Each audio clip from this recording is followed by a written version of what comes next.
All rise, the Honorable Judge Court Zepernick presiding.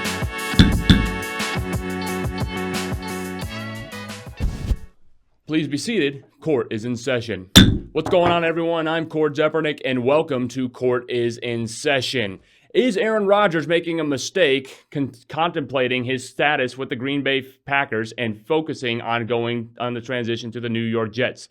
And the answer to that is yes. Aaron Rodgers has established a culture like no other second maybe to Tom Brady, originally with the Patriots, Peyton Manning with the Colts, etc. You get the point, with the Green Bay Packers. And it would be a mistake at this current juncture for Aaron Rodgers to leave all of that behind in a place that has molded him, in a place that has grown him from beginning to even his near end, which is closer than as opposed to the beginning of his career, despite the fact that he's still a legitimate NFC MVP candidate on an annual basis. To leave all that and go from one shade of green to the other, from the cheeseheads to the Jets, Jets. No Max Kellerman voice, but you get the point. And then to leave that and always go to the Jets would be a mistake. And here's why. It's nothing to do with the Jets. All right, they have a great nucleus of young talent right now. They have the reigning AFC Offensive Player of the Year in Garrett Wilson in terms of his rookie status. All right, the quarterback situation obviously has been a fiasco from beginning to end. We don't know the future of Zach Wilson right now. But right now, he's still on the team. He's still enlisted on the active roster. The defense has gone up, and they have a coach that has a lot of potential and a lot of upside to him in Robert Saleh. But the fact of the matter is, that's nothing. Absolutely nothing compared to what Aaron Rodgers has had. Yes, there was a transitional phase from when Davante Adams went from the Packers to the Raiders, an NFC to an AFC team. They have not been able to fill the void at receiver. They have a young talent in terms of Christian Watkins, in terms of the talent that he was able to bring from a rookie's perspective from his days at North Dakota State. Now he goes to the NFL. He's maybe an offensive rookie of the year candidate altogether. So they have a fledgling receiving core, yes, but they still have Aaron Rodgers. And as long as they have Aaron Rodgers, they are going to be quite fine. The NFC North is a much weaker division right now than the AFC East. You look at the AFC East, the Bills, they are arguably the best team altogether in the AFC next year once they get a fully healthy Von Miller right back. That led to their demise against Joe Burrow in the playoffs and the Bengals. The Patriots are still the New England Patriots. Yes, Tom Brady is gone. Here's two words, Bill Belichick. And maybe the best team out of all, and the best player out of all to begin the year last year was Tua Tagovailoa. He wasn't made of glass and didn't always get hurt at the wrong times.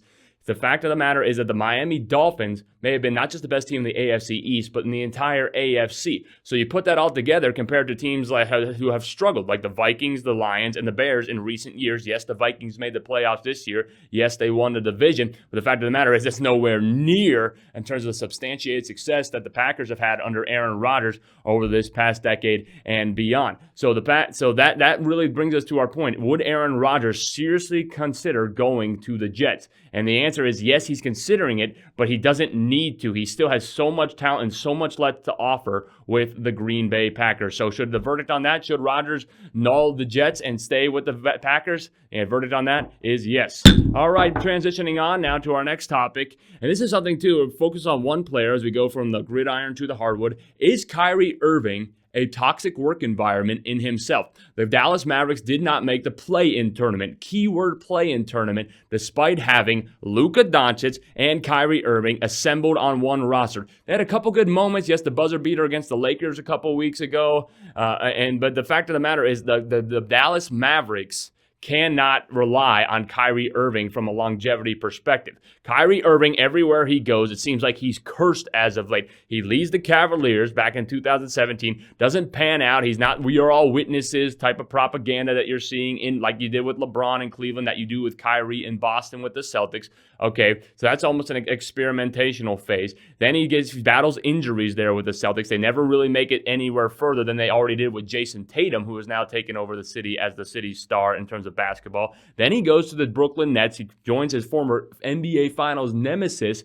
when he played on the Cavaliers and Kevin Durant when Durant was with the Warriors. That doesn't work out. They can't get past Giannis and the Bucks. Now all of a sudden he requests a trade, and there's all this drama, all this circulation, both off the court and on the court issues, all coming together in unison. He goes to the Dallas Mavericks. He spurns LeBron with the Lakers. That was a questioning enough decision already. He goes to the Dallas Mavericks, and then what happens? He's at home right now watching the NBA playoffs, watching the Western Conference playoffs, and he was going to be watching the NBA Finals and the Western Conference Finals, and it feels so awkward. Like, how in the world can this happen? You put one guy who has scintillating ability. I mean, this is the best ball handler I think I've ever seen in my lifetime. This is the best contested scorer maybe in the game right now, maybe of all time as well. And what happens? It turns into a giant mess.